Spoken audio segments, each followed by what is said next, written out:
Good afternoon. Afternoon. Afternoon. How is everybody? Doing well. Good. Good. I'm excited to be here. This is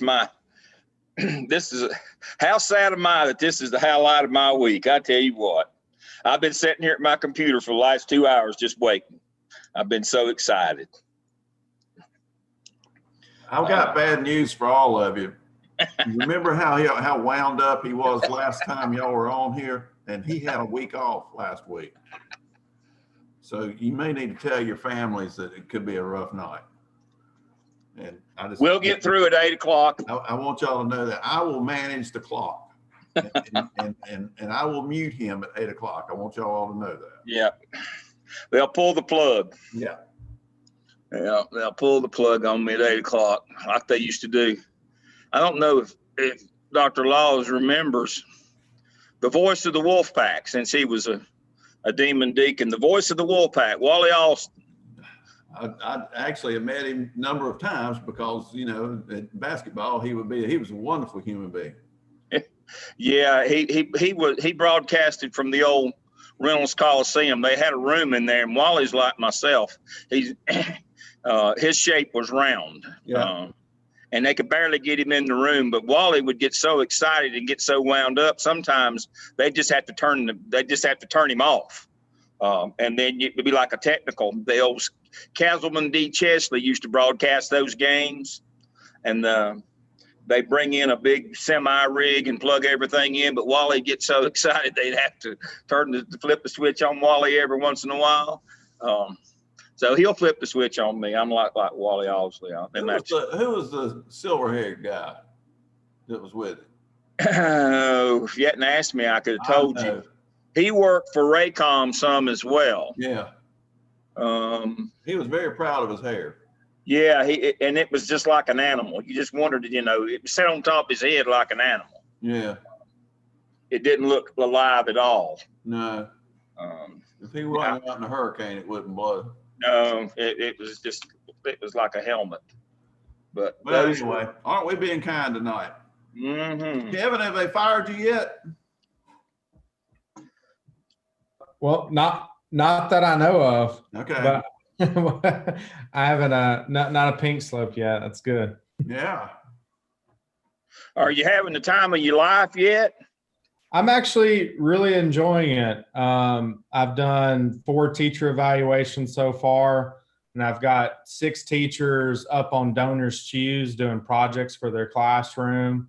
I actually had a teacher email today saying that she appreciated me. She had been interviewing for jobs outside of education because she was just done. So she said that she's excited to come to work now, and that things are different. And thanks for motivating her. So that's great. I didn't even have to pay her off to say that either. I know. Of course, none of us know if she really said that because you could just be saying that, But all right, so I got to find out here. Alicia, what's for supper? Ham fried potatoes and a cheeseburger with no bun.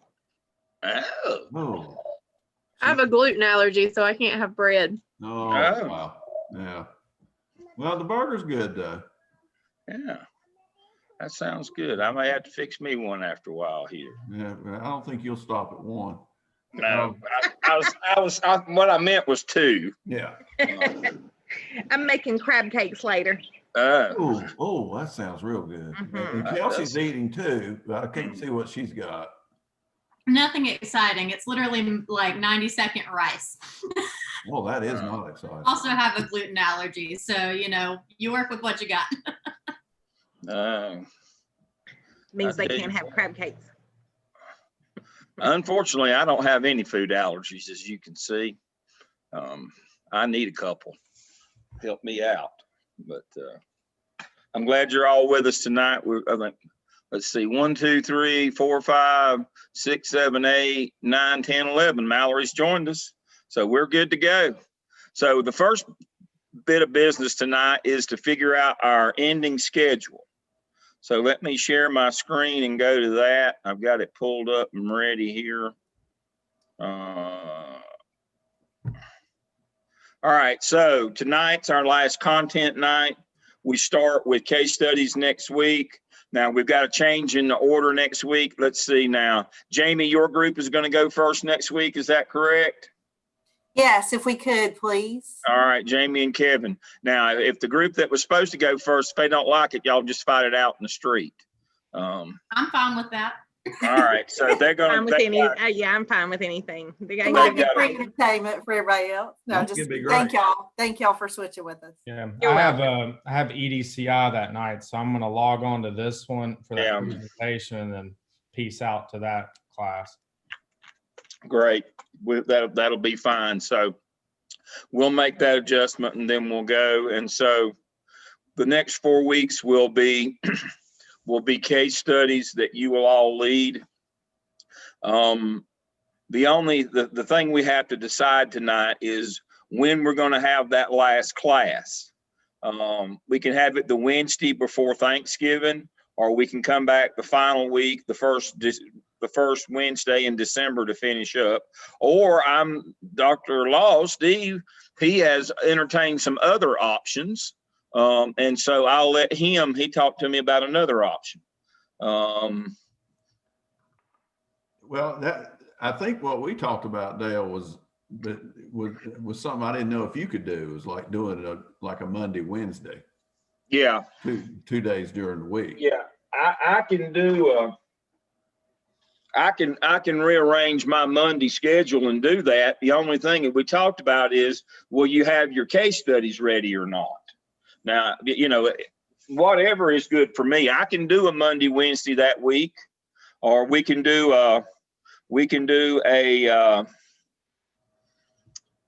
the Saturday before if we had to. Now that one might be, let me get my calendar. I can't do the 21st because I have a class, but that's what I thought, and I think I have one. I believe I've got one too. Let me see. Cannot do Mondays. I have another prior engagement that happens on Mondays. Okay. Yeah. No, both of us, he has an EDLS weekend class on the 21st, and I have a DEOL doctoral class that day. And it's because of, tragically, we had one of our doctoral students in that program, her husband, we were doing sessions one night, working on case studies, and her husband took ill and passed away later that night. And he was only 48 from side effects from COVID. So we got behind, and we're having to do all day that day to try to make up for the time that that happened on Thursday night before our Saturday class. So we didn't do the class that we didn't have that Saturday class. So we're having to do a double session on the 21st. So that one's out for me after Leo died. So I guess we're down to which Wednesday y'all want to do this. Y'all want to do it on the 25th, or do you want to do it on the 2nd? I'll open the floor up for discussion. I personally say the 25th, and that's only because I have EDCI on the 2nd. But I mean, if y'all are okay with it, if y'all want the 2nd, if we could flip those groups again so we could go first. I just don't want to leave my group, without me here participating. Prefer to have it over with that Wednesday before Thanksgiving. I've already told all my family we usually cook on the night before. So I told them, I said, we're not going to start cooking for Thanksgiving until 8 o'clock on Wednesday night. And they're all on board with that. Okay. If that's good with everybody. I will make that change on our,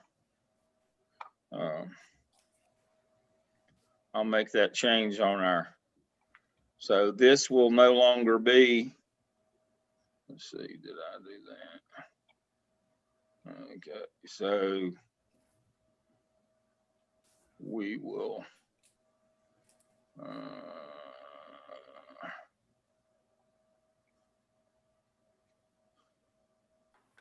we'll do that. And we'll do that. All right.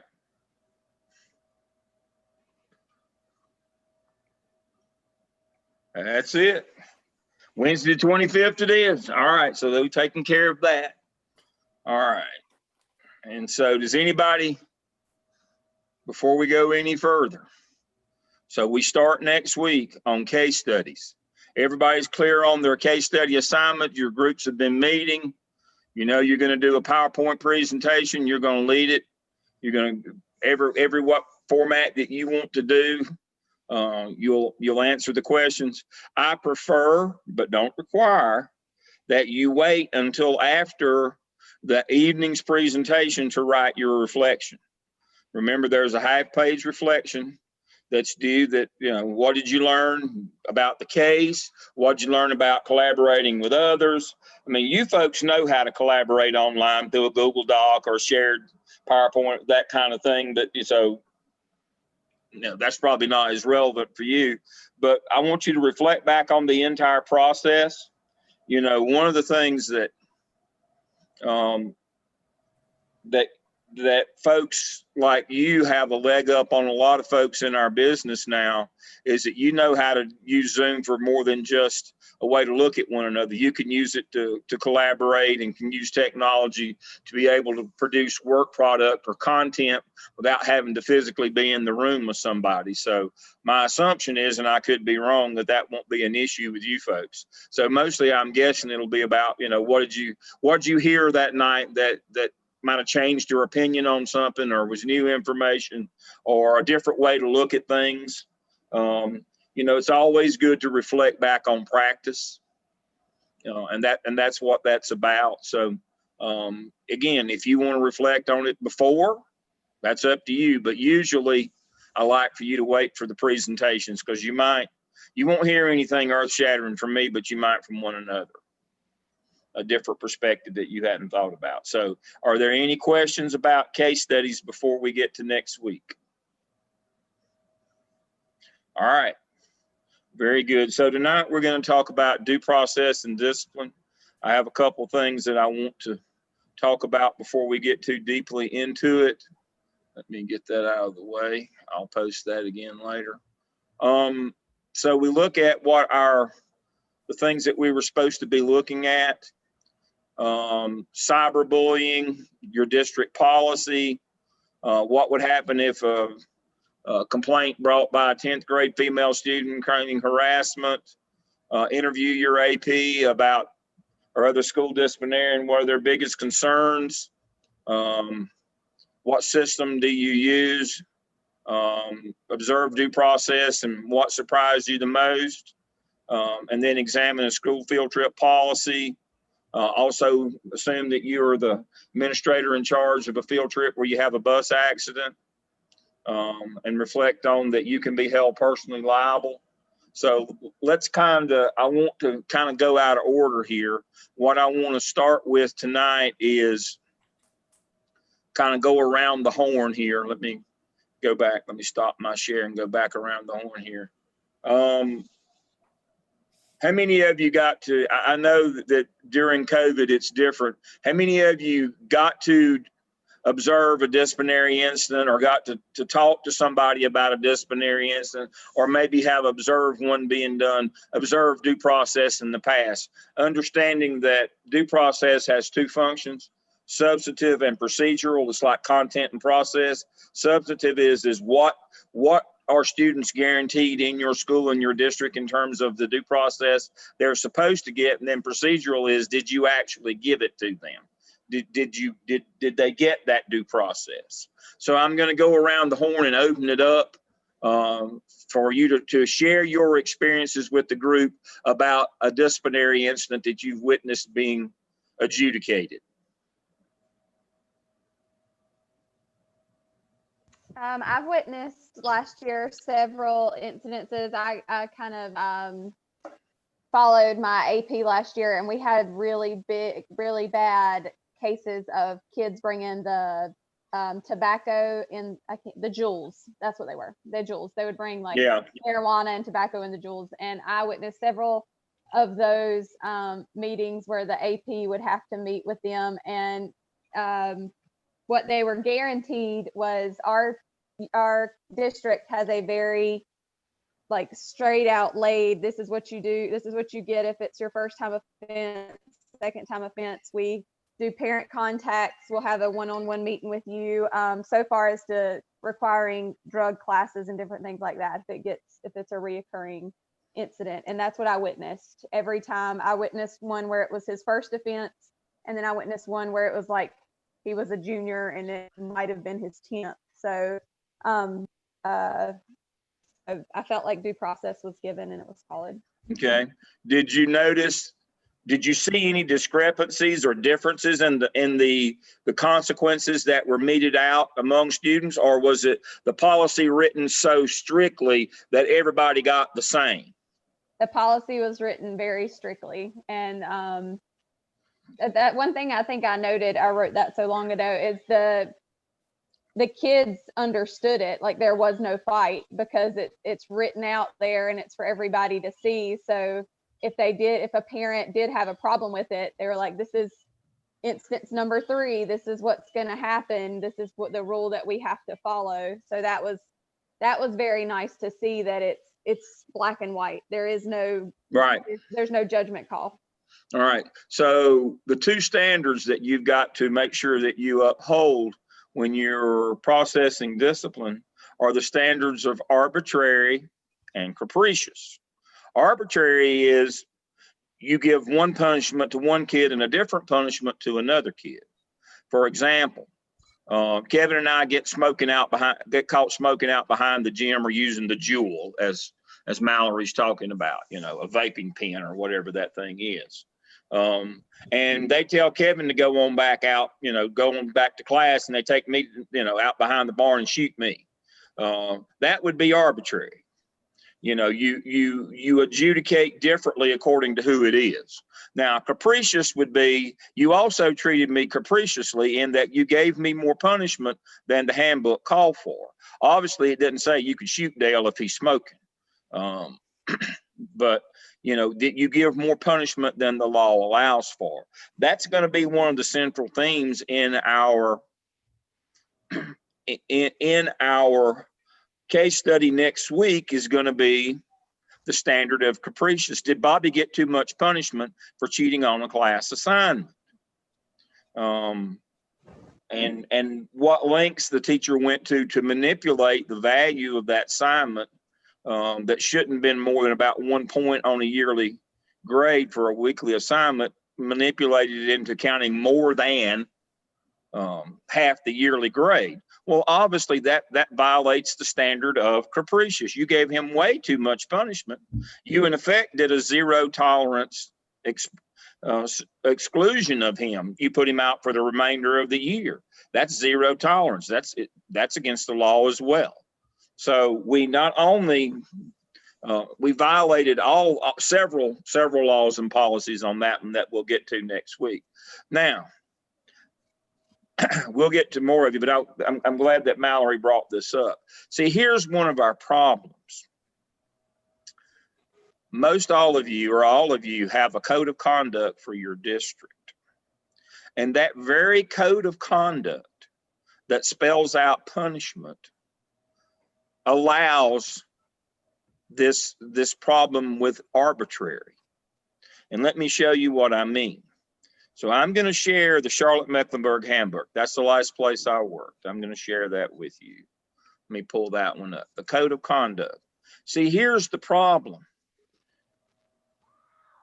CMS this is their code of conduct. They use a level system that says what the responses can be to a level 1 that go all the way from a parent contact to after school detention or Saturday school. And each level has potentials, the things that you can do. And what you can be given level 3, level 4, level 5. Now, here's the problem. Under all of these different infractions of the code of conduct, it gives a range, a minimum and a maximum. If you notice that, minimum level 1, Most you can get on that one's detention.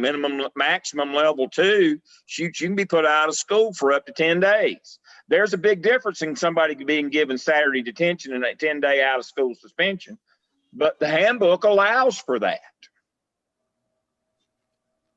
And you notice that each one of these now on student dress, the minimum and the maximum is the same, but even that there's a variation on level 1, but most of these give a pretty wide range of things that you can do. And therein lies our problem. We have to monitor ourselves.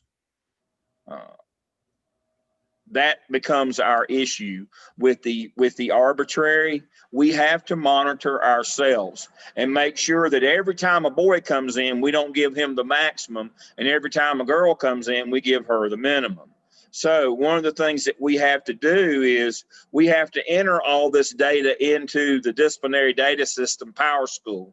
But you can run regular reports and you can track yourself in terms of what you're doing.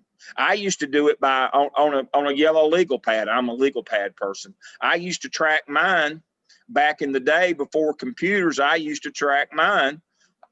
Unfortunately, I had to learn that because I was in a school that was very, there was a dichotomy. There was truly the haves and the have-nots, and there was no in between. And it was racially identifiable. And you had to be very careful because people perceived, or maybe they did more than perceived, they noticed that if certain kids who did things got one punishment, certain kids got another. And so that was my first real administrative job back in the 80s. And that I had to learn right away that people watched what you did. And you could get sued over those kinds of things. And then since 92, you could be held liable for that kind of thing. So remember, the two standards are arbitrary and capricious. Again, giving, like Bobby, giving an expulsion over a classroom cheating on a class assignment. That would be an act of capriciousness. All right, so Mallory has told us about her experience. Kevin, I know that you're probably involved in discipline. Tell us about what you've seen. So we utilize Educator's Handbook as a documentation system. But since we're on a hybrid system, we only have about 25% of the student body there. So honestly, discipline, I mean, there's very little of it. Actually, the other APs actually mentioned on it. They're like, this is a great time to come in because you can learn a lot because we're not going to be busy with discipline. So I think we've had on Tuesday, when the last day for cohort A, we had a student that left class to go to the bathroom and decided he was just going to roam the hallways. So that was documented in the handbook. And then he was just given a warning for that. But honestly, I haven't had much a visible experience with it in this current position. In my last position, the school was all remote, so we didn't really have any issues with discipline there. Well, thank you, Kevin. The key word, what Kevin just said in his response there, was busy. That is the enemy of the school administrator when it comes to discipline. You get busy and you get in a hurry and you go too fast and you're in a hurry to get it over with because, you got to line out the door. And that's when you make mistakes. That's when you don't monitor yourself. That's when you don't ask enough questions, get enough witnesses. You don't refer to the handbook. You don't take your time and get it right. You just try to get it, just get it through. And that's when you make mistakes. And that's when I had you interview the school administration. And you remember my response back to you always is it takes time. You got to have skill, but it takes time to do discipline, do it right. You can't, it's not just a checkout line where you just run them through. Every kid's got to get their due process, and you got to monitor yourself for arbitrary and capricious. You got to make sure that you do that. And you've got to, make sure that you're following whatever system that you're using. Now, that leads me to PBIS. How many of you are using positive behavior intervention system? Good many of you are using those. Now, Dr. Steve is smiling over there because now I am not a fan of PBIS. And I won't put words in his mouth. I'll let him tell you. And I'll tell you first and foremost my thought. Problem with PBIS is the paperwork is a nightmare. It adds to the administrative load. And that's number one. Number two, the thing that worries me the most about it is it's a convenience to hide things that are going on the campus. We had a doctoral student a couple of years ago who did her dissertation in a large school district in the eastern part of North Carolina at a high school, and she collected data in terms of, before and after the announced implementation of PBIS, looking at out of school suspensions, and they dropped off about 80%. But when the qualitative work was done and the teachers were interviewed, they didn't even know they had a PBIS system. It was simply a way for administrators to hide suspensions. It's used inappropriately too many times. I don't like the bouncing or the rolling. I don't like that. Oh, this kid's already disrupted this class. Let's move him to another class so we can disrupt it too. I have several things. Steve, if you want to chime in on, he might have a different version of PBIS than me. Well, I think I like it less than you do.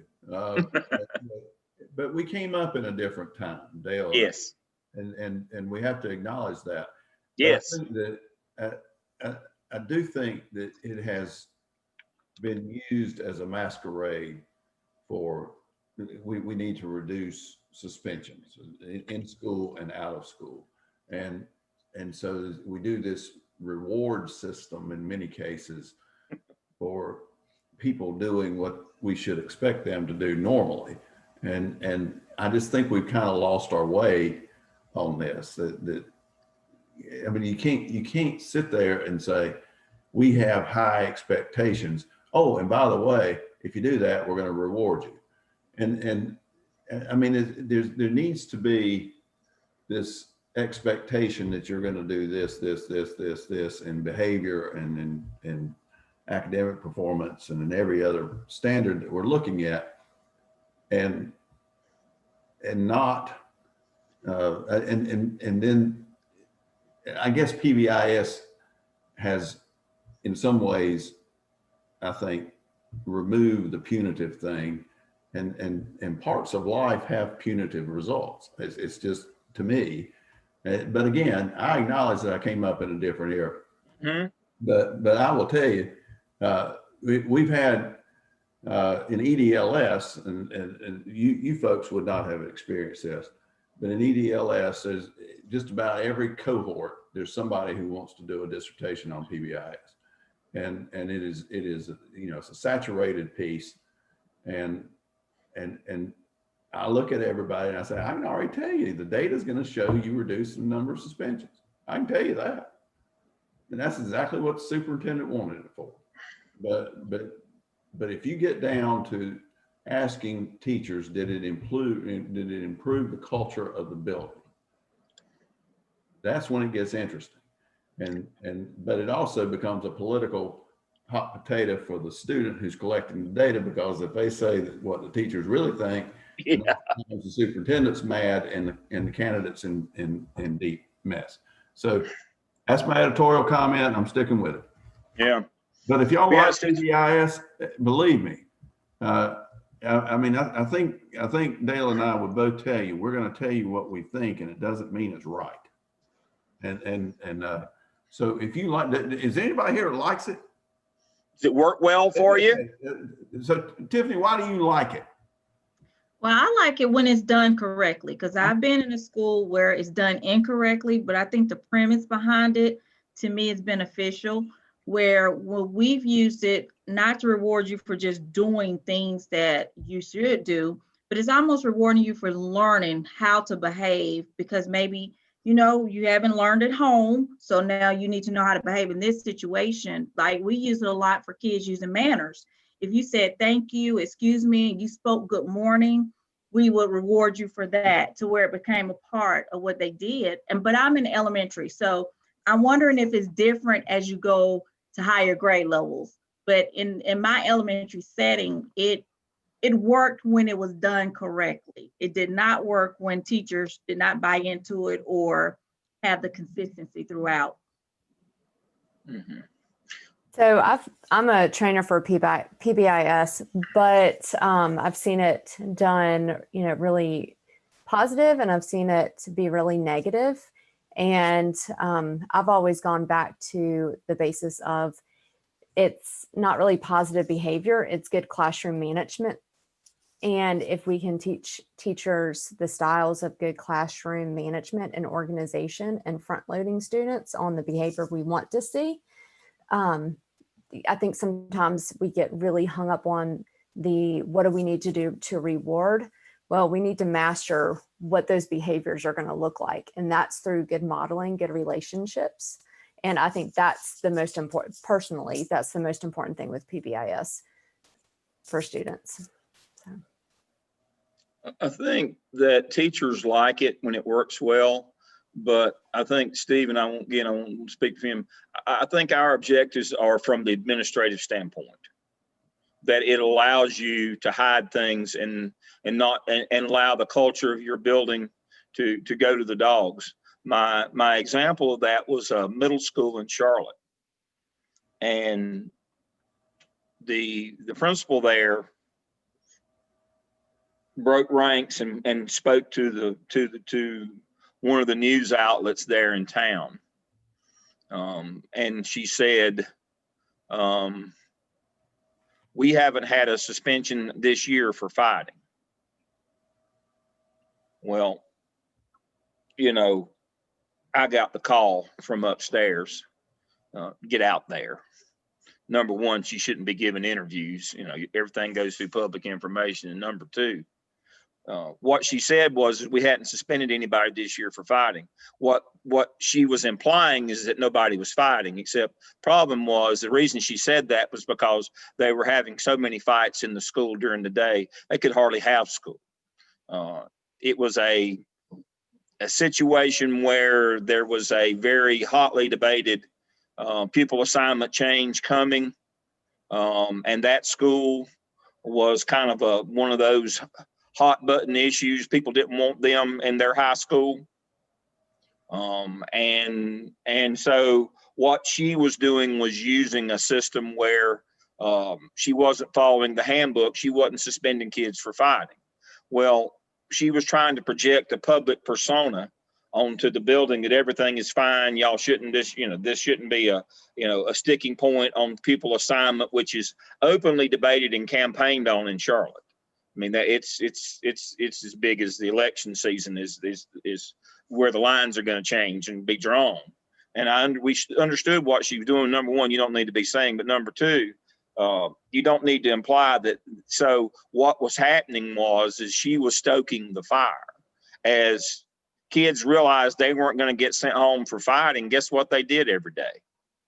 I mean, it was just like blood sport. It was Lord of the Flies. It was Thunderdome, whatever metaphor you want to use. I mean, we couldn't keep the blood up out of the floors because they knew what was going to happen. And so that's kind of what we're talking about from an administrative standpoint, is in order to manipulate your statistics for political reasons, PBIS is a convenience. And again, I don't believe that you can, I am of a different time. I don't believe that you can punish, nor do I believe that you can reward your way to good behavior. You can't just go one way or the other. Neither one of those works. But rewarding expected behavior is kind of is not of my generation. That I firmly agree that, but in more modern schooling, I get that. But for me, it's the notion that we're hiding things that we shouldn't be hiding, and that we should be addressing. The little things, and we're going to talk about in a few minutes, we're going to be talking about antecedent behaviors. That's when the little things, when left unchecked, become the big things. And we'll talk about that. Who else would like to share their experience of observing or talking with an administrator about discipline? Dr. Lamb, something that you just mentioned about the generation differences, you've got to remember we're in a generation that they get a participation award. Right. So, I mean, it's not about, yay, we won first, but you participated, good job. But I have a question in terms of like policy, because in our district, the discipline policy is so, it's not as strict and as straightforward as Mallory's. And so like Mallory's has steps and you know exactly what's supposed to happen at each step. And I feel like the discipline policy is kind of loosely written, and I'm sure it's done that way on purpose, because certain kids, and I mean, I kind of feel like they're targeted, and so it has been addressed a time or two, because you see this one kid and they're doing the same thing and nothing gets said, but then an administrator walks in my room and grabs one of my kids for doing the same thing that somebody else was doing and nothing got said to. So, I mean, it is getting better, but. That's why I brought up Charlotte Mecklenburg's handbook. I mean, the very handbook allows for the same infraction from a detention to a 10-day suspension. And that's why you have to monitor yourself. And when you're the principal, you have to monitor your assistant principals. Now, if you think in the era of social media that information won't get out and won't become a hot topic in your community and on through social media, then you're sadly mistaken. Because just like you've observed, some kids, you know, they hardly even get a talking to. Others, they take them out and back and shoot them. But unfortunately, our policies, some districts write their policies so broad that allows for that. And you have to be self-aware, and you have to self-regulate yourself. And because when it comes to a head, it'll eventually come back to you when one community or one group eventually there's enough evidence or there's that there's enough information out there that this is what you've been doing, it won't go well for you. And I know sometimes that when they're getting close to I think it's 10 suspensions or there's something that once they've been suspended so much, if they have an IEP or I can't remember what it is, because that was something that we were discussing. Once they've been suspended so much and they're an EC student, then you have to go before the board, and then there's all kinds of stuff that goes on. So I know that they try and go a little more lenient on those students, which. Well, when you have an exceptional children's, and Lisa can speak to this, you have to do a manifestation determination. That's it.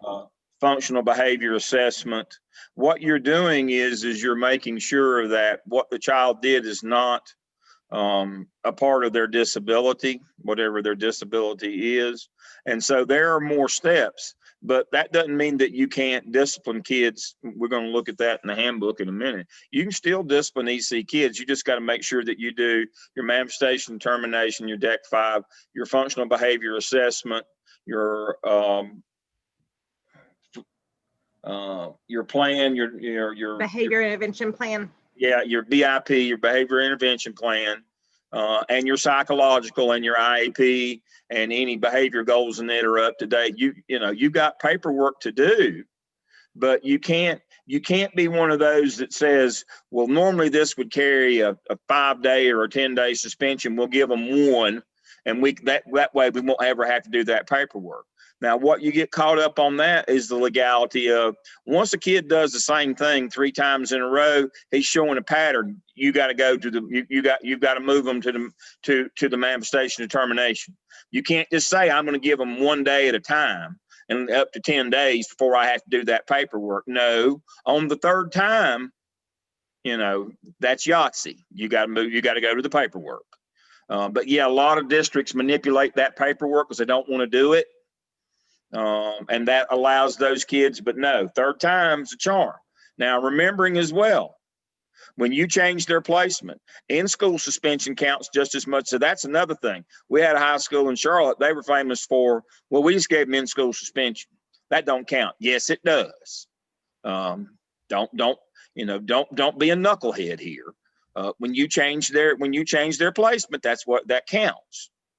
And that's what that is. And so whether it's in school or out of school, doesn't matter. So A bus suspension, and then when they don't come to school, that counts too. we no longer call it in-school suspension. We have what's called the learning lab, because so they're not suspended. They are it's a teacher bounce from the room where they're being separated from the environment. So we don't have in-school suspension. We'll go to Lisa on that one, but I don't care what you call it. You can call me, you can call me follically challenged, or you can call me bald, but I don't have any hair on top of my head. It's the same thing. That's why I was careful to say it's not suspension days if you change their placement. No matter what you call it, you can call it Christmas land. If you change their placement, that's a day when you send them there. Lisa? Yes, all of that. Yes, if you change their setting, and EC still has to serve. If you do not go in there and serve their service time to minute by minute, then that's a no too. That's correct. Dale, let me make a couple points real quick. Yes. I told y'all he'd be wired tonight.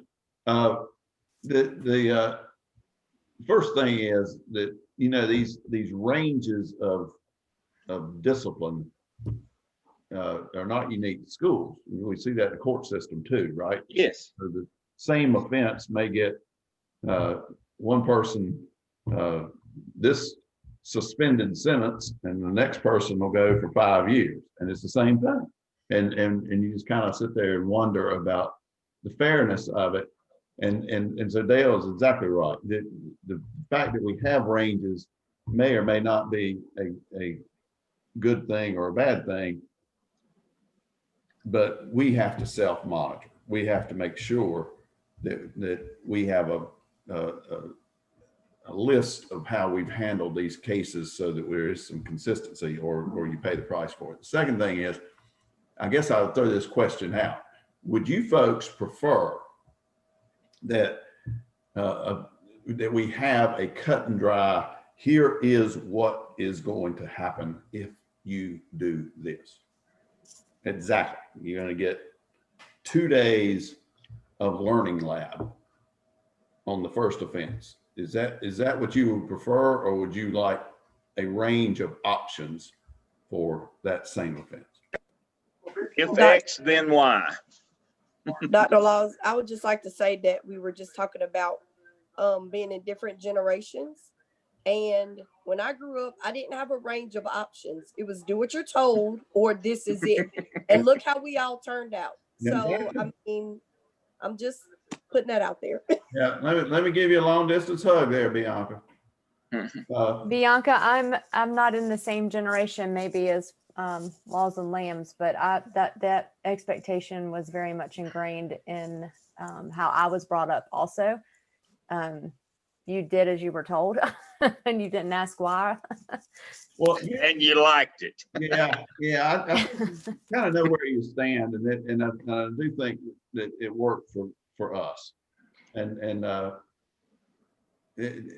But I think this range of options that are given to administrators, it is a nice thing to have. And here's an example real quick. So you have Johnny and Billy that commit a same offense, and you bring Johnny in to your office, and Johnny knows he's been caught, and Johnny says, I did it. Billy, for whatever reason, maybe he fears what's going to happen at home, or maybe he's just a chronic liar, but he is going to deny it to the nth degree, and you spend 4 hours investigating it to prove that Billy did it, because you're going to have to talk to Billy's parents, who are going to say that you're making it up on Billy. Do you treat those two the same? You have spent 4 less hours with Johnny. He said, I did it. Boom. Billy did the same thing, but you're going to have to spend 4 hours proving it. Now, you may say, That's just not right the way you think. But I'm telling you, when your plate is full, you don't want to spend 4 hours investigating Billy when he's lying too. So you can, you know, I would always, when that would happen, they'd say, you can't give him more than you gave Johnny. I'm saying, I'm not, but I'm giving him this extra time because he lied to me. But I think you just kind of have to understand these ranges, and I don't think they're a bad thing necessarily, but you may. Again, you know, it's been a while since Dale and I have done the discipline piece, but anyway, I wanted to say that. I know we got to move on here. Well, good. Now, what you're referring to? Oh, sorry. No, well, Sorry, I was interrupting. Well, I was just going to say, talking about monitoring yourself. So I interviewed in an elementary school, which, you know, didn't have quite the discipline issues that some of y'all talked about. But what I thought was interesting, and this was her second year as assistant principal, she talked about using the reports in Power School to just kind of monitor, I mean, systematically, like she said, every once in a while I run it just to see, are the incidents happening in the same place? Do we need more supervision?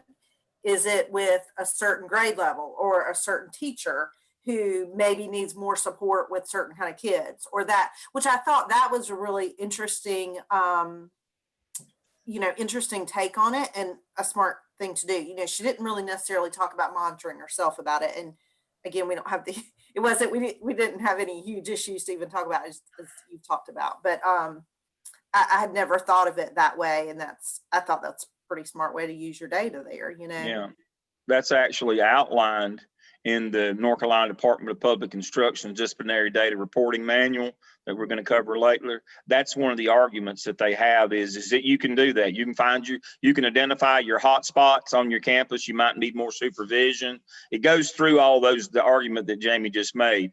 In North Carolina, they actually tell you that this is the value of collecting this data and filling out each of the screens. There's 3 screens. You got to get to the back screen in order to generate an official suspension letter, that you shouldn't just blow through the boxes. Location, time, right? You know, all those things. And you can run a report and you can kind of track what's going on, and you can see, is it a particular teacher? Is it a grade level? Is it, you know, what you can be more systematic in your disciplinary data and your hot spots. You know, need more supervision here. I moved 2 EC classrooms one time that were BED classrooms. I moved them because they were on the main hall right outside the cafeteria. Not a good place for those children. Moved them to a different place, not a worse place, a different place on campus, and our incidence went down 99%. Just that kind of thing.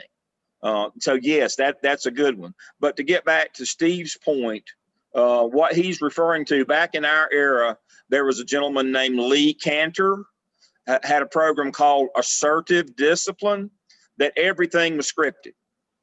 Everything was scripted. You might can still find some of that old stuff. It's been out of print now for probably 30 years, but you might can find some of that. That was big during the day. If X, then Y, you do this, you get that. But again, I understand. I watched, you know, I'm pretty with it. I get the Facebook and the Instagram. I get this generation. Real Sports with Bryant Gumbel. Any of you watched that on HBO? They had one of their stories recently that I watched particularly was about a trophy making company. I think it's in Minnesota, somewhere in the Midwest. It's a family business. His father started it, I think, in the 60s and sold like $100,000 a year. And now he sells $250 million. Let me say that again, $250 million trophies, because they showed all these leagues, especially these travel leagues where everybody gets 4 or 5 trophies every game. Every game they get 4 or 5 trophies. How many millions of trophies that company sells every year? Because of every kid gets a trophy, even just if he just showed up, he gets a trophy. I understand that. I get that. It's not of my generation, but I get that. And so I understand the reward. But you have to find your sweet spot. But again, you got to monitor yourself, like Jamie was talking about. the good thing about Power School, it will allow you to monitor all of those things, and you have to do that. If you don't, and you just leave it to chance, more than likely something's not going to go well for you. Other folks that have talked or viewed discipline? So for me, I think it's making sure that I like the options, but I like the options when it comes to the teachers in the classroom with the students, because they know the students. If by the time the discipline comes up to the office for administration to deal with, there should be a paper trail of those options taking place, and I would be more cut and dry. But I would have to ensure that the teacher did what they needed to explore those options. And they're the ones that are going to know the student and their home life and all that. I mean, I can look at Power School and look at their address and see where they live and make assumptions. But if the teachers are doing their job, they're gonna know the students that they need to be, you know, what type of discipline they need to give them to, you know, redirect that child. And then by the time it comes up to the office, I mean, I feel like it's going to be cut and dry. Like, this is so many offenses. It's time to do something. Because the school that I was leaving, the issue with teachers would do that. They would send the student to the office, and then an administrator would explore those choices again and then just send the student back. And the teachers lost respect for the administrator, because it's like, I've done all that. I need you to do something about it now. And nothing would happen. So I think it's that whole trust factor between the teachers and the administrators. Yeah, you don't want the kid to beat you back to the room if you take him up for a referral. You don't want that to happen. Now, on the other side of that is teachers have to understand that when they bring a student to you for discipline, they have now handed you that gift, and that you have to do what you have to do. And you can take their advice or consent, you know, for what it's worth. But you have to remember that you can't let teachers tell you what they want done. And you do that. I mean, you know, you check to make sure that they have followed, you know, that they've done due process, whatever your school policy says, the process, again, that's the substance.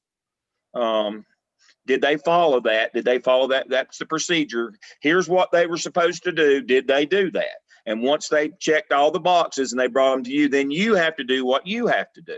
And they have to understand that. Now, but, you know, most of the time, they're not going to get mad at you for doing too much. They're going to get mad at you for doing too little.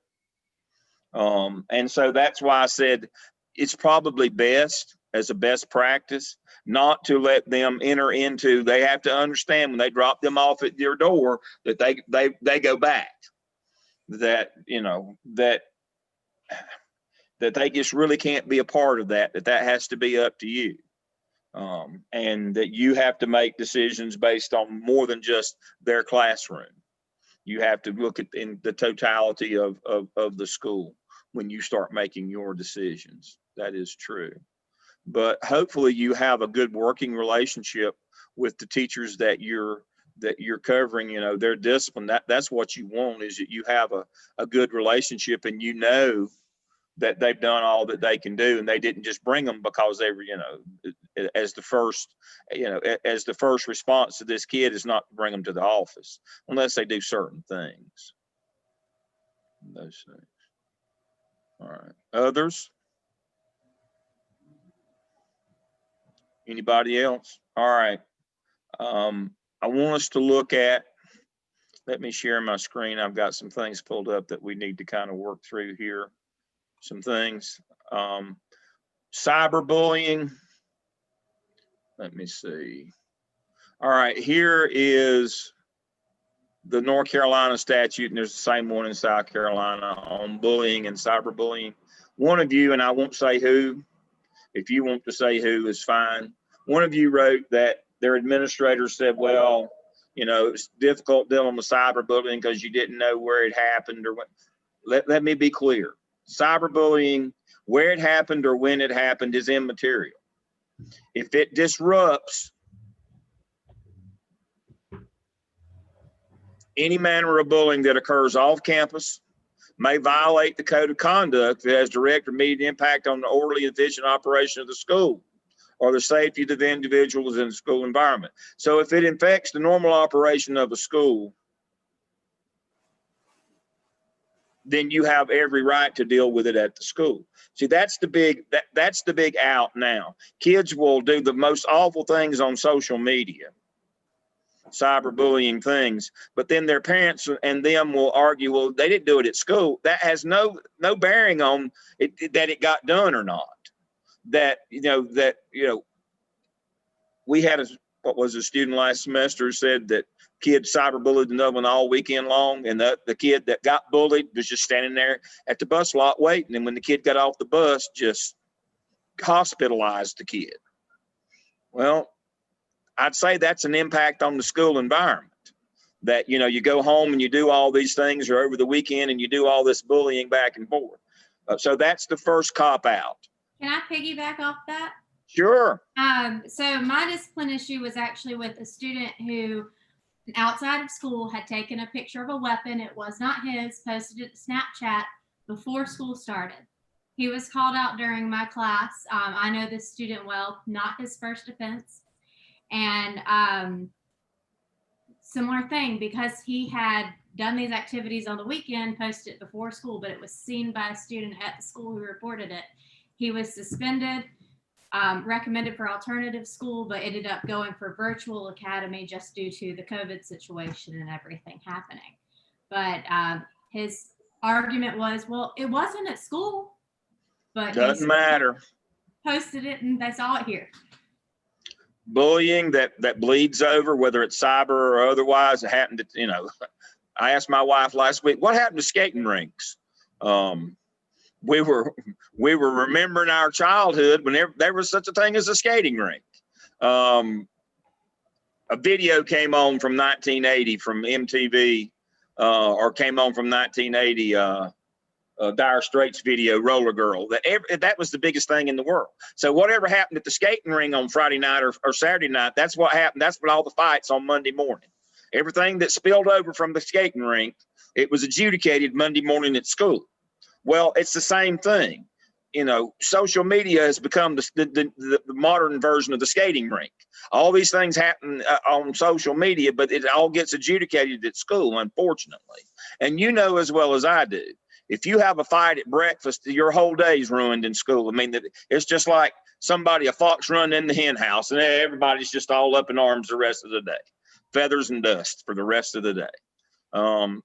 And so whose phone it was, or what machine was used, or that it happened on the week. No, that's not true. Now we have this group of administrators said, well, the cyberbullying law was repealed. No, it wasn't. I've got a copy of it right here. No, it wasn't. That is not true. Let me make sure that we get to that one. Where have I got it here? I've got it here somewhere. That one right there. It was not repealed. Now I'll tell you what was repealed in the cyberbullying law was, and this is actually in the disciplinary data reporting handbook now. They've updated it. If you're in a Twitter war with somebody and you start losing, you can't claim you're bullied. If you got started, in social media, Facebook, Twitter, Instagram, and you're going back and forth, but then, all of a sudden you start losing, or the other side goes too far, you can't claim you're bullied if you are an active participant. That's the only thing that's changed about the initial cyberbullying law. And so it was not repealed. It was that is not true. Where it happened that's immaterial. Those things. And so cyberbullying, that's what is it? Orange is the new black. Well, cyberbullying it's the most popular thing. That's going to be the one thing that you're going to deal with almost on a daily basis in school because of social media now. I'm spending a little extra time and belaboring the point, but you got to get your mind right. It's like you used to say back in the day playing ball. You got to get your mind right. You might as well understand you're not going to be able to duck this one. You're not going to be able to use some excuse like we don't know where it happened or whose phone it was. It doesn't matter. The law wasn't repealed. That's not true. You might as well just get it in your head that, every once in a while you're going to have to deal with parents as well, because a lot of them are part of it as well.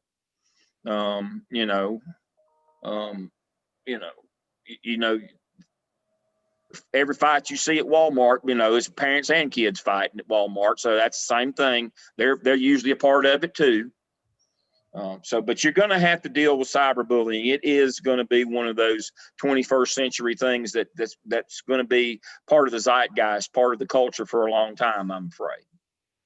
So that's why I pull that one out separately. So you're going to have to deal with it. Now, which leads us to our next topic, which is sexual harassment and sexual misbehavior.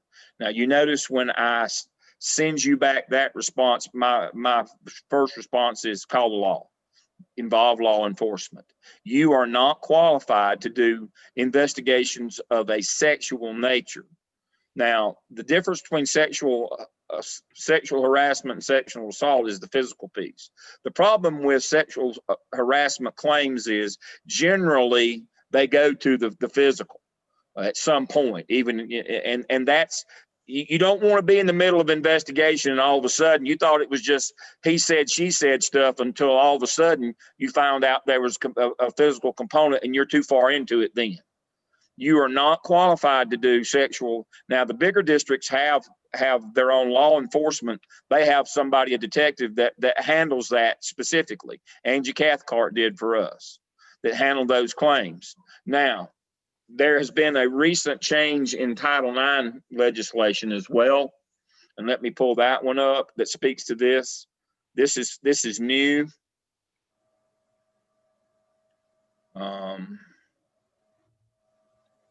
Find it.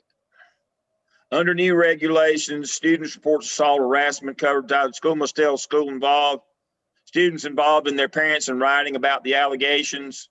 You can't just sweep it under the rug, but here's the part. Here's the part right here that I've been advocating for years, but now has come to fruition. The person who investigates a sexual assault under Title IX cannot be the same person who decides whether the accused student is responsible. And so what that means is you can't investigate it, find them guilty, and then punish them. You can't do both. Again, you need to go back to the notion of a professional. You need somebody, you need a law enforcement professional, and then they tell you what happened as a result of, and that absolves you from being that same person who did the investigation and then gives the punishment. You're no longer allowed to do that. And you give a written report now of what you did when somebody makes a report of harassment or assault to you. You have to actually give a response back. You have some time, but you have to provide a written response to that. And you have to tell the students and the parents in your school, you have to notify the parents that has happened. Those reporting laws are there.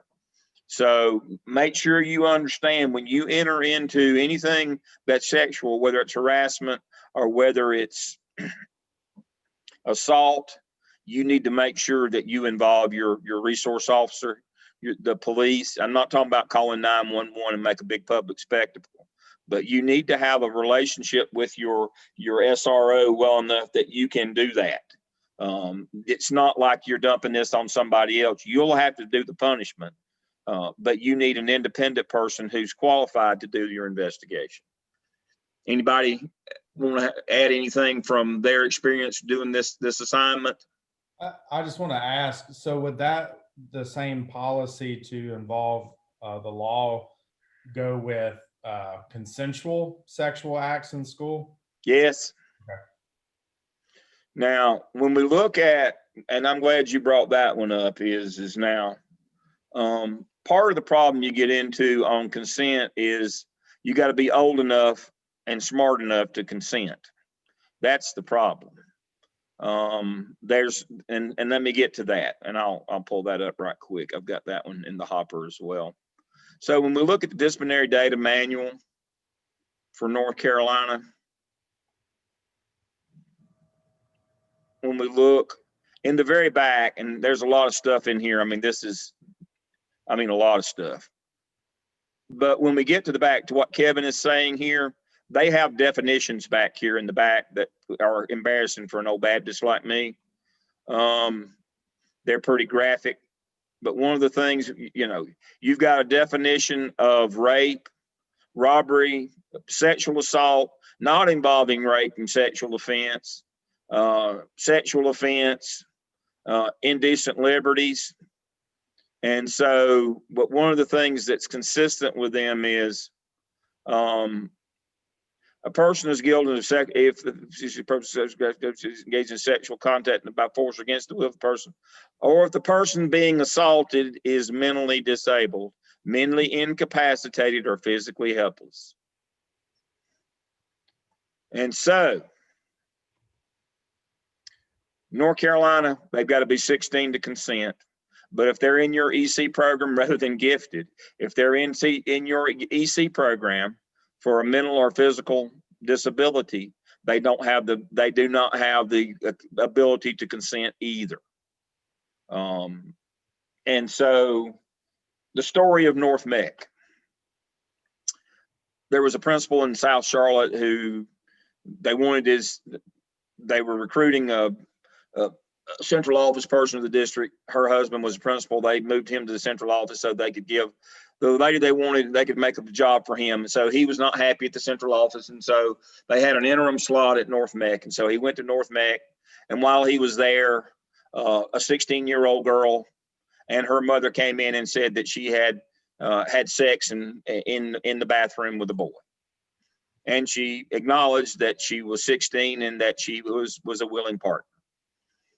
And so the APs just basically said, no harm, no foul, and went on about their business. All except, the mother was not happy.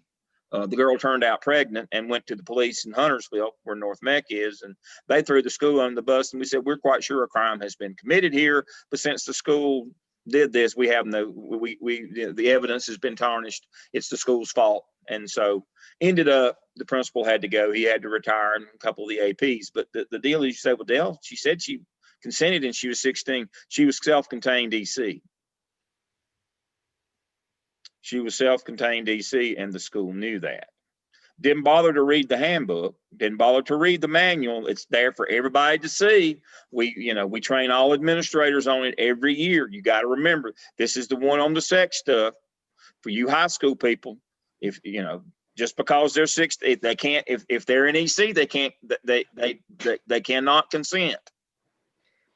I was high school adapted curriculum EC for about 10 years. And the lady who had the classroom before me, she left Will, and she wasn't like fired over this or anything. But in our adapted curriculum classroom, she had a little girl who got pregnant, and they tried to blame the school system.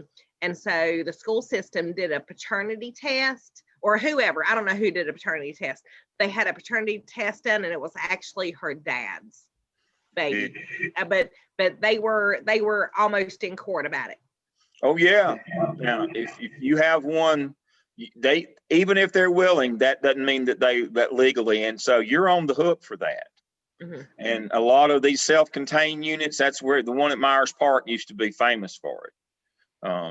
We just had to use a water hose on them about once a week.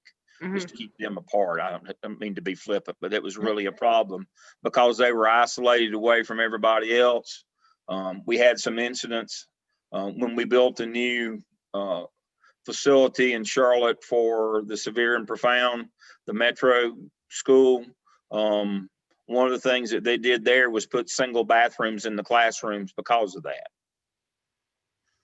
And don't have group bathrooms in that building in order for that to happen, because every child there, none of the children there can consent, and it becomes a problem. But yes, so back to the original. So now even if it's consensual, you would give a punishment for that. Yes, you would. That's in the handbook. That's inappropriate display of affection or consensual sex. There is a, all handbooks have that in there. Students are not allowed to have inappropriate behavior at your school. That is a violation of the code of conduct. The issue becomes, is it a violation of law or not? And again, so if they're both 16 or above, not EC, and they do it, you could just punish it for what it is without, you know, involving law enforcement. that is correct, as long as both parties admit that it was consensual. You still punish them, but it's much less than if one is less than 16. So let me share my screen again. So you would probably want to get that in writing from both students so that Absolutely. You always take written statements. Yeah. Absolutely. like one doesn't come back and say, you know, he or she, you know, raped me or sexually assaulted me or something. Yep. Yeah. And so you have to, you know, you got the 5-year rule on indecent liberties here as well. You got to factor that one in. But when you look at code of conduct, trespassing, unsafe vehicle, gambling, vandalism, use of fire, theft, breaking and entering, robbery, extortion, and violent material, currency, false alarm, bomb threat, aggressive physical version of action.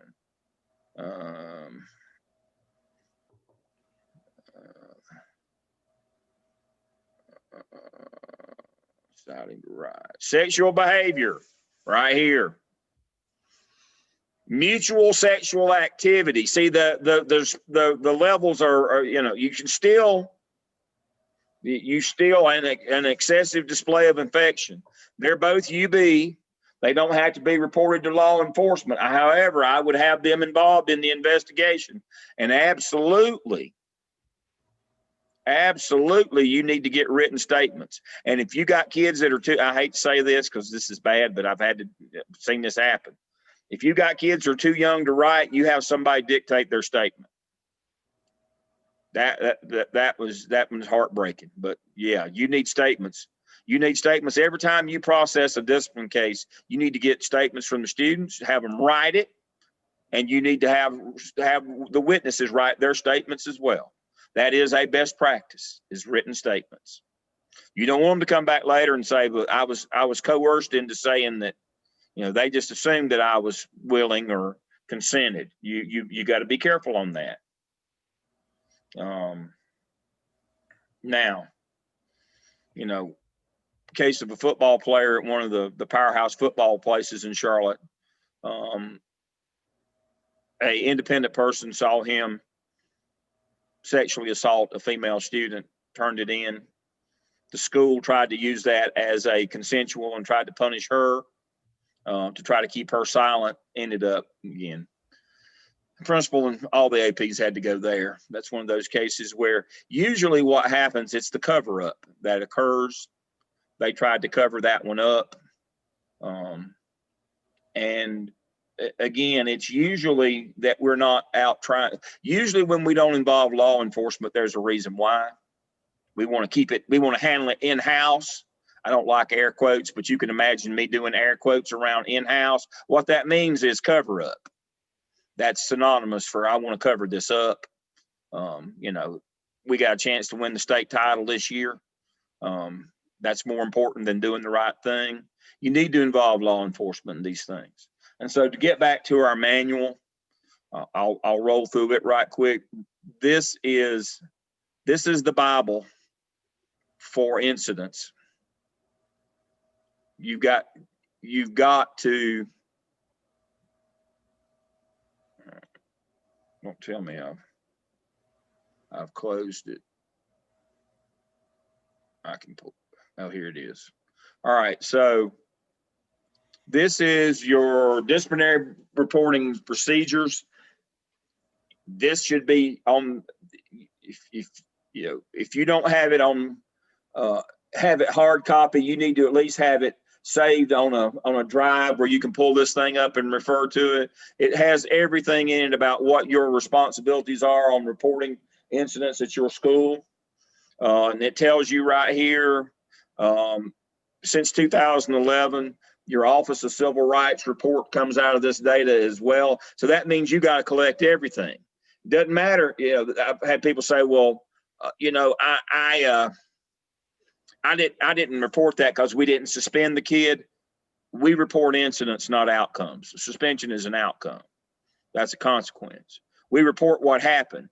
Under that, if Kevin shot me and left town and we didn't catch him, then I wouldn't be dead.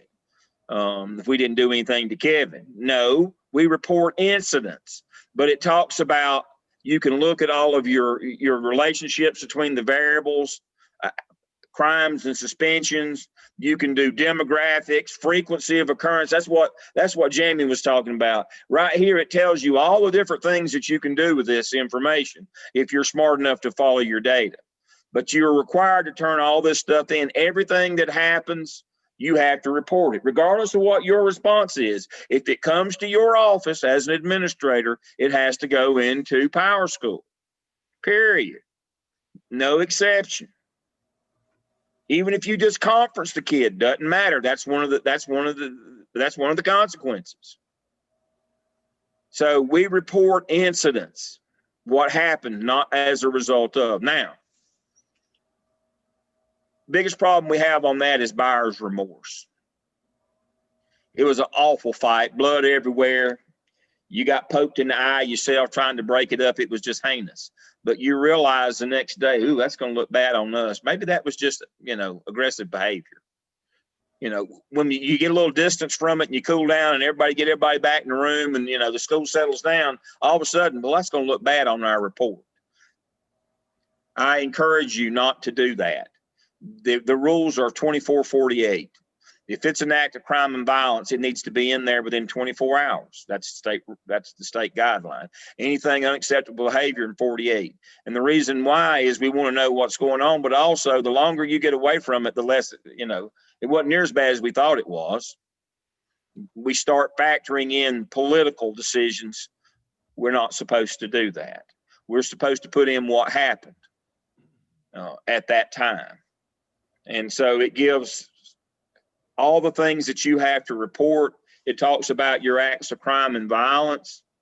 These below right here, 2, 4, 6, 8, 9 of the 16 are acts of violence. These will count against your federal designation as your unsafe school designation. You will persistently dangerous school.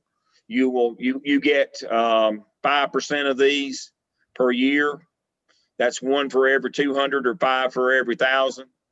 I used to say 5 for every 1,000, and I had some principals who were so dumb who thought, well, we don't have 1,000 students, so it won't affect us. No, it's a percentage. You can't have more than 5% of these incidents occur at your school of your population per year. And these that are on the screen right now, obviously these are reportable, but when you put these in Power School, they also carry a PD prefix on them. It says PD homicide. That means persistently dangerous. That counts against you in that persistently dangerous, chronically dangerous school. Now that goes back to No Child Left Behind. The federal legislation from 91 that we've already talked about is one of those watershed legal events. It had 2 things. Kids don't have to go to a low performing academic school, but they don't have to go to a persistently dangerous school. Persistently dangerous is identified by these 9 acts on the screen right here. 5%. If you got 1,000 kids, you can't have more than 5 of these per year. Of not same ones in aggregate, you can't have more than 5 of these. And so if you do, you will make the persistently dangerous watch list the first year. You'll have to get audited by the state. They'll use that inventory that I gave you to do your school inventory with. They'll come out, they'll look at your numbers. And if your numbers are bad, if your numbers turn out good and you pass your audit, then you're off the list. If your numbers turn out bad and you pass your audit, you can be on the list for a second year. But after that, if your numbers are still bad, you become persistently dangerous. And 1 of 2 things has to happen. Either we have to reconstitute the school, which means we fire all the administrators, bring a new group in and make teachers reapply for their jobs, or we allow students to be bused at the school of their choice in the district. We tried that one time in Charlotte. It didn't go well. And so after that, we just started reconstituting schools. We did allow the kids at Cochran one year. They all, their parents all got together and wanted to be bused down to J. Robinson, which is in Ballantyne. You can imagine how that went. They had a 2-hour bus ride each way. But that did not go well. And so most of the time we just reconstitute the school, but all these incidents that occur have to be put in here. See, since 2014, your OCR data is collected through Power School as well. I used to have to do a separate report. Now all these things and all the things that you did wrong, like seclusions and restraints that were unlawful. There are seclusion and restraints that are lawful. If you're trained in that, Lisa, what's the name of that training you have to have in order to do that? The restraint class? Yeah. Um, It has an acronym like ACE or CP, not CPI. That's yeah, something like that. Something It like is. That's I don't it. know. Yeah, it's CPI or something like that. They If just you've not- changed Guilford County's act. I'm sorry. They're calling it something else. I can't think of Yeah, it. it changes from time to time. If you haven't had that and you restrain a kid or you use a chokehold, that's illegal. You have to report that on yourself. If you do a zero tolerance expulsion, which again are illegal, if you do that, you have to report that on yourself. Everything that has to go in there, and all of these things have to be reported as well. You see, it's pretty much everything that goes on in your building the statute says that these things all have to be reported. You can see all this stuff, just everything has to be reported. So you might as well get that in your mind. It has the procedures of how to do it, how to edit. Now, there's an edit report that somebody like me runs, and we can see who's editing, who's having buyer's remorse. So I would be judicious in the use of using the edit incidents in Power School. That's a red flag, but you can do it, but you shouldn't. Reports, again, there's reporting function. You can pull all those things out that Jamie talked about. Here are all of those. It also gives you guidance on how to report things. Here are some scenarios on how to report it. Again, more examples, how to report assaults, how to report bullying, and so all of these have associated issues with them as well. Here are all your federal regulations, your statutes, board policies, all those things are in here. It speaks to exceptional children, what you have to do. It speaks to alternative schools. Here are the kinds of behaviors. UB simply means unacceptable behavior. Anything with a PD is persistently dangerous. Anything with the RO, you've got to report to. Here are the site codes. Again, if you'll put that in, you can kind of track where your hot spots are, your offender or victim types. Again, here are all of your reportable crime definitions. In ROs, reportable offense, you have to tell the police. PD, you have to tell the police and it counts against you. UB. Now, there are 4 UBs that you also have to tell the police. They have a general statute prefix behind them. Disorderly conduct, communicating threats, affray, and burning of a building is here somewhere. You have to report right there, burning of a building. You have to report those, even though they have a UB prefix. You still have to tell somebody about those. You still have to report those. And this is what I was talking about earlier, consequence types. If it's no more than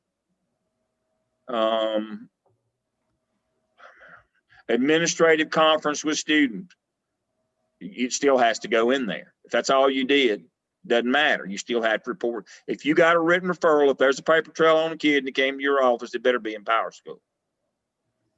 That's another one of those things where we are able to hide our numbers and hide what's going on in our building, really. That makes OCR, Office of Civil Rights, really mad when you do that, by the way.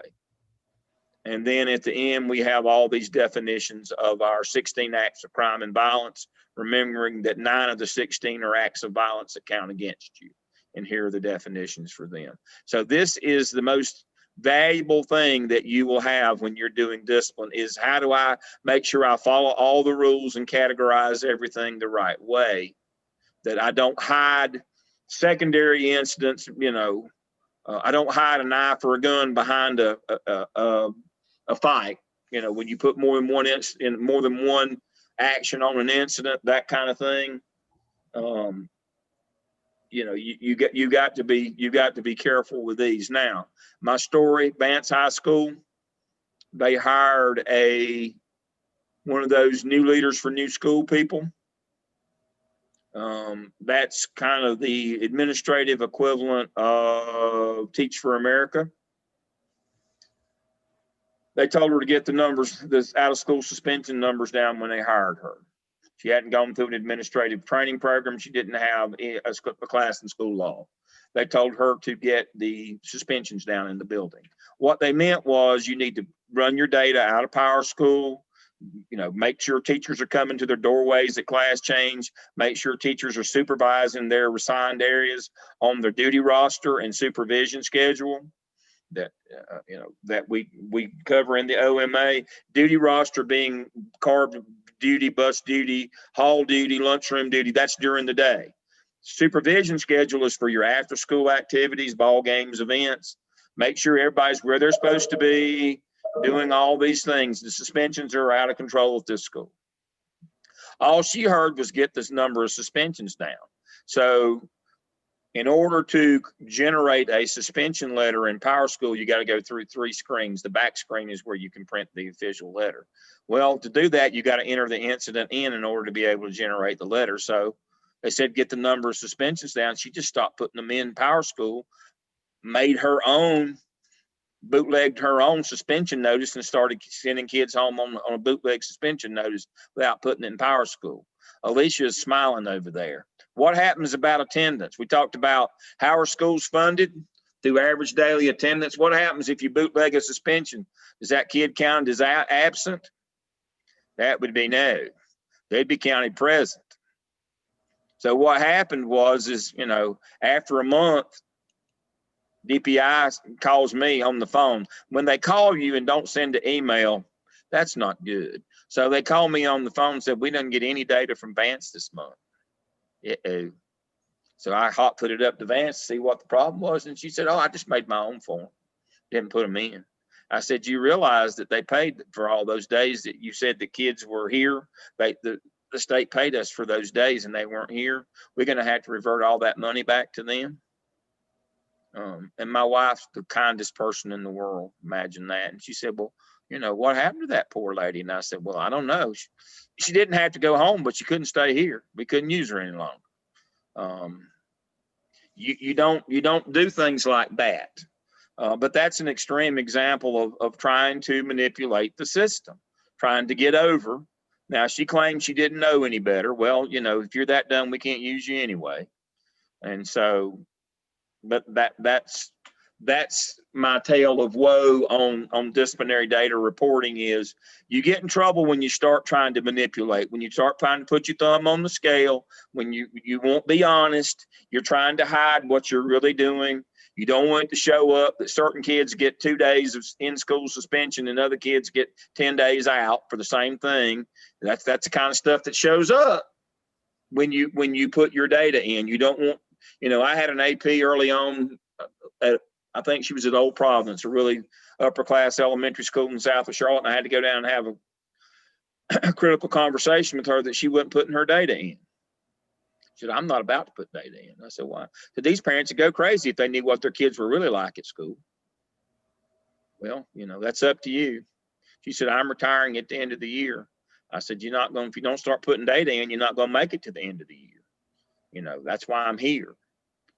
You got to start putting this data in. And she decided she'd go ahead and retire rather than put the data in. And I appreciate that, but she's not going to do it.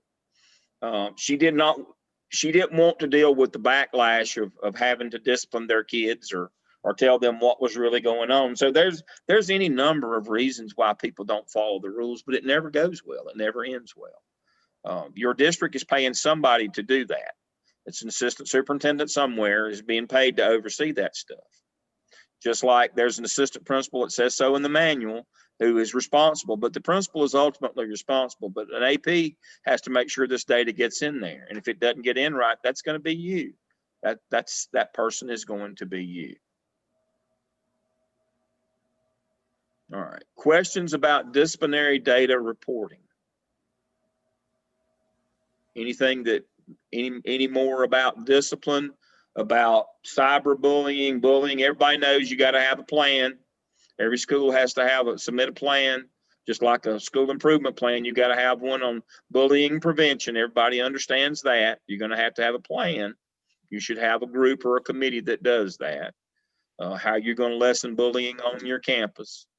Ours even had, which I'd never heard of, but obviously it happened because we have a policy about it.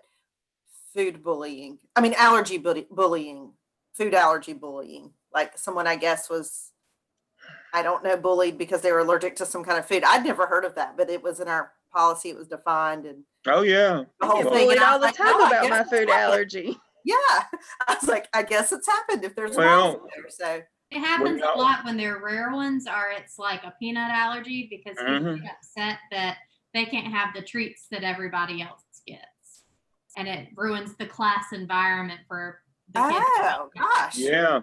No, I would have never thought of that, and I've never, had never even looked that closely till I read for that assignment. Yeah, when y'all were talking about your gluten allergies, I mean, I'm trying to remember his name. It's a comedian, James. Anyway, he has a gag about that, how he can clear the room, with a can of peanuts. You can, that so many people have peanut allergies, so many kids now have, that's part of one of the gags that he pulls in his comedy routine. He's quite humorous, but it's true. There are kids who are bullied over their allergies now, and some kids are mean, and they'll intentionally bring something like that, and run a kid out of the room or to embarrass them and doing those kinds of things. Yeah, that's part of it. But you've got to have a plan in place. Every school is required to have a plan in place on how you're going to deal with a bullying prevention program. That's in the manual as well that we just went through. It outlines what you've got to have on that. So now I'll say we recently, last year was our first year, but we've trained our kids on the Say Something app. And right. so it is an anonymous reporting system. And even though we're not face to face, I still had to make sure that every kid in my advisory or homeroom did that individual training so that they could report whether it was bullying or something that they knew was going to happen. So even though they're not in school, they can still report it to us and let us know what's going on. Right. Yeah, a lot of folks are using an app. It's kind of like WhatsApp, where you create a group, and some of them it's just an app you can go to and you can report it. But in the end, all of this speaks to malpractice, negligence, and the standards that we have to make sure we live by. Misfeasance, nonfeasance, malfeasance. Misfeasance, you didn't do anything. I mean, not misfeasance is you did the wrong thing. You didn't mean to, but you did the wrong thing. Nonfeasance means you didn't do anything. You let kids continue to be bullied or allergy bullied or whatever. And malfeasance is you did the wrong thing and you knew it was the wrong thing, like bootlegging suspensions.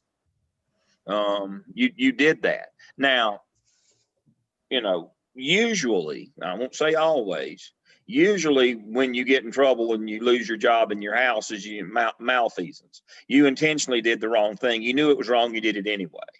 Nonfeasance, sometimes misfeasance, I did the wrong thing, but I didn't know it was the wrong thing, but at least I was doing something. But nonfeasance will get you too, like we're talking about. If you know that a kid's being bullied and they've told you or been sexually harassed or whatever, and you chose not to deal with it, or you made the decision, well, that didn't happen at school, like cyberbullying, the nonfeasance, you're legally liable for that, and you can be sued and found financially liable for those things that you didn't do or that you intentionally did wrong. Usually the misfeasance, you did something you didn't know it was going to turn out bad. You can usually get away with that. But when you intentionally didn't do your job, did nothing, and made an excuse, or you did the wrong thing and you knew it was the wrong thing, it's not going to go well for you. And so Steve always gets mad at me for trying to scare you off. I'm not trying to scare you off. I can't keep you from getting sued. But the idea here is that when you get sued, you got to win. You can't lose your house. That's what you're playing for.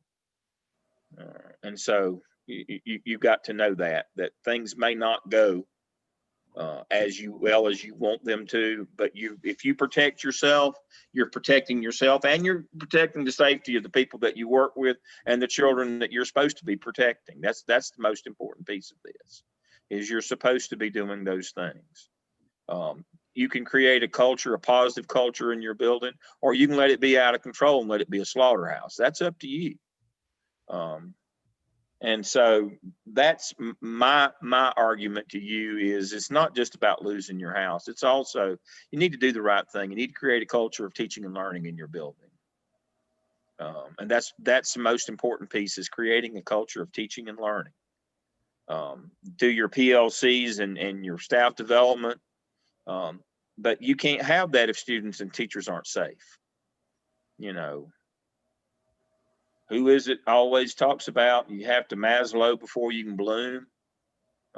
Your safety security needs have to come first before the instructional, the hierarchy, the higher order thinking skills. So that's the notion with this. You will spend an inordinate amount of time, as Steve was talking about. You may spend 4 hours on something that one kid took a minute, another one takes 4 hours, but you got to spend the 4 hours. You can't shortcut that. You cannot do that. And so, let me go. Dale, I'm going to say the obvious too, because earlier on we were talking about the sexual incidences and other things that we know can ultimately involve law enforcement, and every one of us has access to law enforcement. And what we need to remember is the beauty of law enforcement is that they're not in the PR business. Right. We as educators are. Mm-hmm. And we worry how people are going to portray our school or portray us or whatever. Law enforcement doesn't care. They're gonna find out, what happened and what we need to do about it. And so if it's one of those incidents, then let them do it. And it takes all this away. So you're right that Dale said it again. He presents all these scare things and I present the other. This isn't hard. But if you're more worried, if I'm more worried, not you, if I'm more worried about what people are going to think than just getting it taken care of, then I'm in trouble as a leader. But there are everything that Dale talked about is honestly a protection for you as a principal or an assistant principal, and a protection for the district. And both of those are very important. And if it makes us look bad, then it makes us look bad. But ultimately, think about this. If something goes on at your school that shouldn't have happened and it gets out in public, it's not whether it happened at your school, it's what you did about it. And if you did something about it, then you're going to come out the winner. And that's when parents start trusting you, because they know you're going to do something about it and you're going to take care of this and this and this and this. And what they want to know is, are you going to take care of my kid? So, there are horror stories. He can tell you 1 million of them. I can tell you 1 million of them. His stories are better than mine. But they're really not, but they're longer than mine. But at any rate, you know, I would point out to both that both of us are still standing. And I think that you look back on it and you say, you know, I took care of this child. I took care of this child. I took care of this child. And it worked out. And it got ugly sometimes, you know, teachers who bring guns to school, teachers who do inappropriate things with other folk. There are ugly incidents. But and you worry what WBTV is going to say. You worry about what's going to be in the Charlotte Observer. But I'll tell you, the ugly headline is Steve Law's covered up something. Just do it. Take care of it. It'll go away. Because, well, it won't go away. Actually, it'll make you a better person because people know you took care of it. So that's my editorial comment. Don't let him scare you. You got all the protocols in place. He's not trying to scare you. He's just telling you this can happen if you don't do it. But all the protocols are there. You have the step-by-step you need to do. And but use law enforcement. Don't use law enforcement if somebody's smoking a jewel, but use law enforcement for the major things. You know what they are, and they will take care of it without worrying about the PR. That's it. Thank you. You know, a big part of what we're doing tonight is, where are these resources to help me? I can't possibly know all this stuff. And so that's what I'm introducing you to. This state manual is just so, you should spend, you know, Kevin, you're new and you got some little extra time. You should spend a couple hours and go through that thing. I mean, it's just great. And also some districts, now I had this one done, been a long time ago. You can see it was when we were still, this was the parent product before we got to Power School. In Charlotte Mech, I had this manual done. It was NCY's before it was Power School, for those of you who remember. And so in order to help our administrators, we wanted them to do it right. We wanted them to do it right. And of course we had the disciplinary data reporting manual, but it was hard to set and try to use Power School. It's the same thing, just name change. And so I commissioned this, as you can see, it's got my name right there, where I commissioned this. And in July of 2009, I commissioned this. I had a group that did corporate training, and they went through and shot all the screens and walked you through everything that the manual told you needed to do, a how-to. Again, this is not a gotcha. We weren't, again, I'm not trying to scare you. Your district will have all this stuff. Now, this stuff is confidential. I can't show you one on Power School. This one's, because of the change, I can show you this one. But your district's got this. You've got the reporting manual is out in public. We know what it is, but your district will have this. This is a confidential document, so that these things are not user friendly. You got to know where to go and what to do. And this stops the hacking and people getting in and not being where they're not supposed to be. But we want you to do the right thing. We want you to be successful. I don't know, I guess I've never too much in my life worried about being inappropriate, but last fall when we taught this course, and I want Steve to tell this story about what happened to in Gaston County with an inappropriate thing that happened there. But I want to talk about, if you do the right thing and you're the right people and you have a good relationship, it will work out in terms of your relationship with law enforcement. So if it's not too much of an imposition, Steve, if you tell the story about what happened when last time we had this class last fall. I wish I still had the newspaper. So we had an unfortunate incident. I say we because this is where I live. But there was a shining star. I mean, an assistant principal who was on the fast track and was going to be a principal, no doubt, this year. I mean, she was a star. and everybody loved her. And then it happened, and the it is that she was having an inappropriate sexual relationship with a student, and so as it evolved, you know, they did involve law enforcement. They did all the right things, and she did not come to work for a couple of days. And the point I wanted to make to the class, and Dale affirms this, and all of you know this, but they knew that the issue happened, and she was removed from the setting on a Wednesday. She was arrested on a Friday. Why do you think she was arrested on Friday when they knew it on Wednesday? They were trying to cover it up. No, they weren't trying to cover it up. They're trying to say it happened outside of school. No. Mhm. No. This was a positive thing. Yeah, this is a positive thing. Was the weekend? Why? Wait a minute, Yvonne, you got it. What? Weekend. What about the weekend? They would let the time pass over the weekend, so it kind of. She gets arrested on Friday. When's it reported to the news media? When's the news media going to pick up on it? Monday.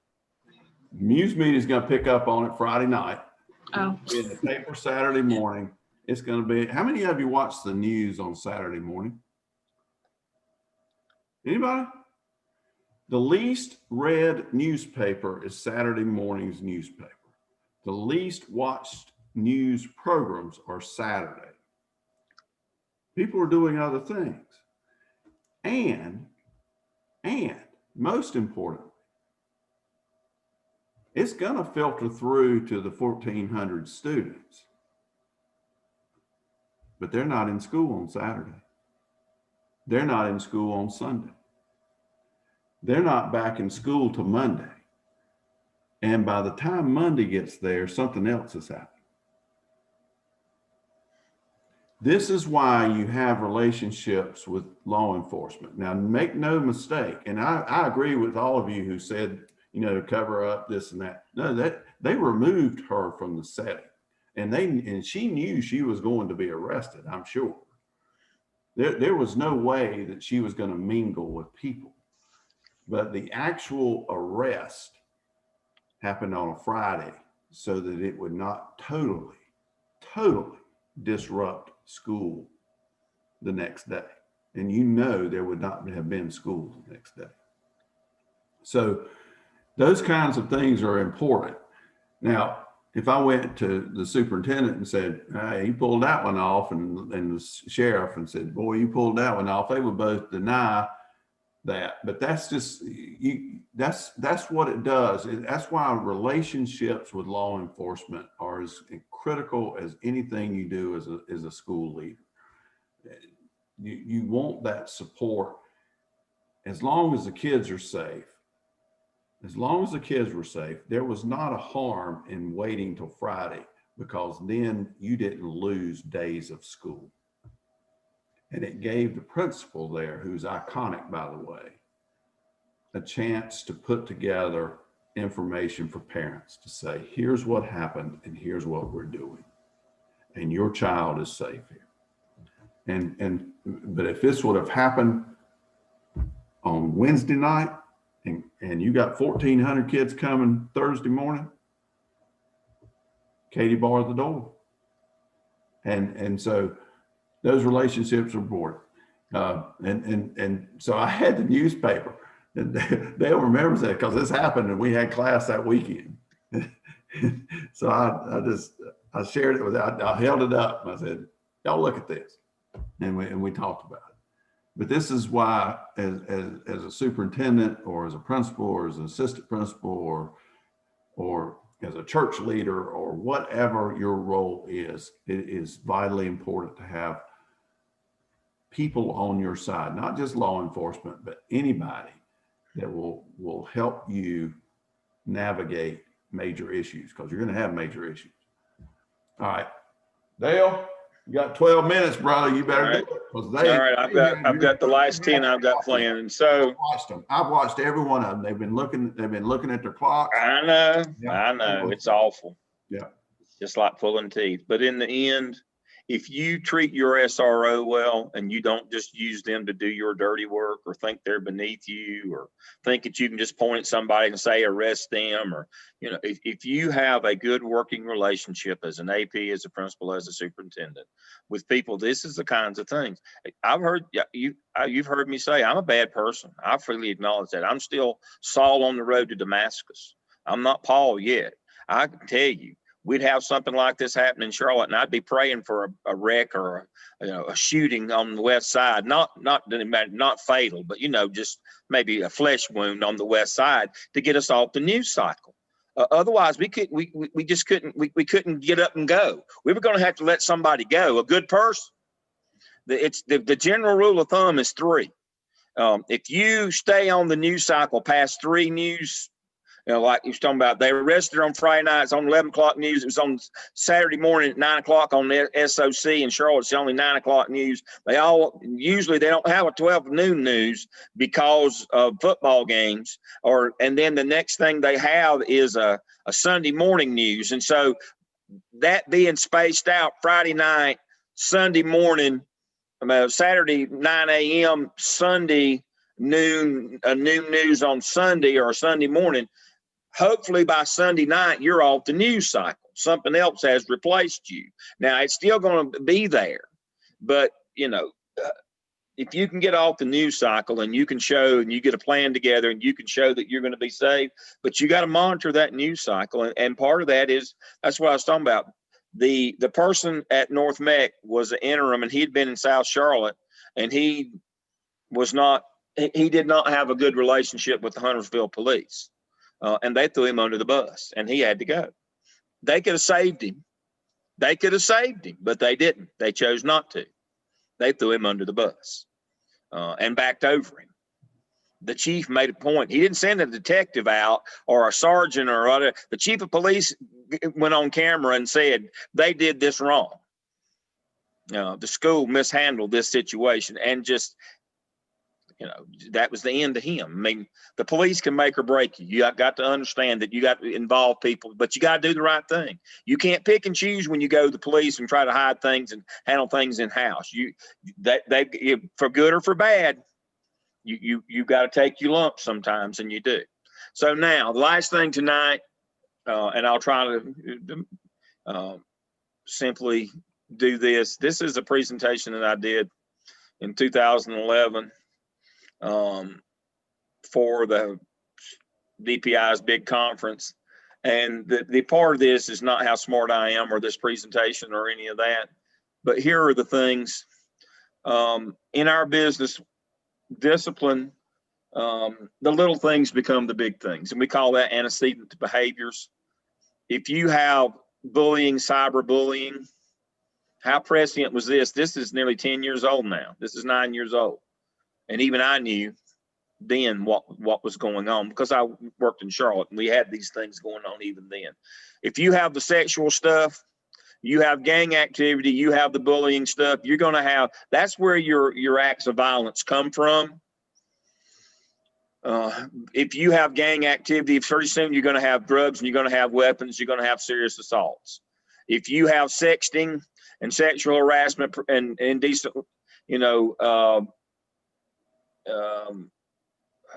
what is it I'm looking for? Inappropriate displays of affection, eventually you'll have sexual stuff.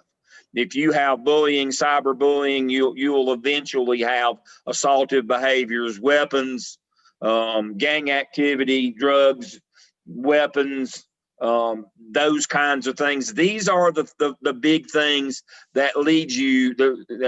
These are the little things that lead you to the big things. See, one of the arguments that people have, or that I have students have, is these acts of violence, that they're just so random. How can I prevent them? Well, this is that. But my argument to you tonight, and you can look at the PowerPoint. My argument is they are not random. I can almost tell you, it used to be uncanny. I could almost tell you where the next gun was going to be in the district. I could almost tell you where the next sexual assault was going to be in the district by simply looking at their data and being on their campuses and knowing, you know, we had a situation at one of the middle schools up in the university area. We had a situation up there where we had all this bad stuff that was going on, sexual stuff. Went up and looked, and you know, the inappropriate display of affection in the hallways was just rampant, and you knew what was going to happen. And sure enough, it did. And it was, you know, but they were hiding it by saying it happened on the bus. And so every time they would have a sexual assault on the bus or a rape, they'd put it down as bus misbehavior. Everything that happens on the bus is not bus misbehavior. That's jumping seats. If it's, you know, if it's a sexual assault and it occurred on the bus, it's still a sexual assault. But the notion here is if you ignore the little things, they will become the big things. That's the whole concept of antecedent behaviors. And we know that certain things are tied by data, are tied directly to those acts of violence. Cyberbullying, bullying, gang activity, sexting, texting, all the sexual stuff, the stuff that I've stressed the most tonight, those are the ones that lead to your violent offenses. Those are the ones that lead to the 9 that count against you in that persistently dangerous. You hit that statute 2 years ago, you used to be a school administrator. You will have to be replaced if you hit that threshold. And you say, well, they're just random. No, they're not random. They are a result of these things that we know that lead up to them. That's what the data tells us. That's why you need to put all of your data in PowerSchool and track your data, and you can see the future almost if you will do that. That's my kind of my closing argument for you is, you know, data allows you, if you will acknowledge it and collect it properly, data will tell you what your future is going to be. And it can help you to help your school. We want our schools to be safe, and we want them to be a culture of teaching and learning.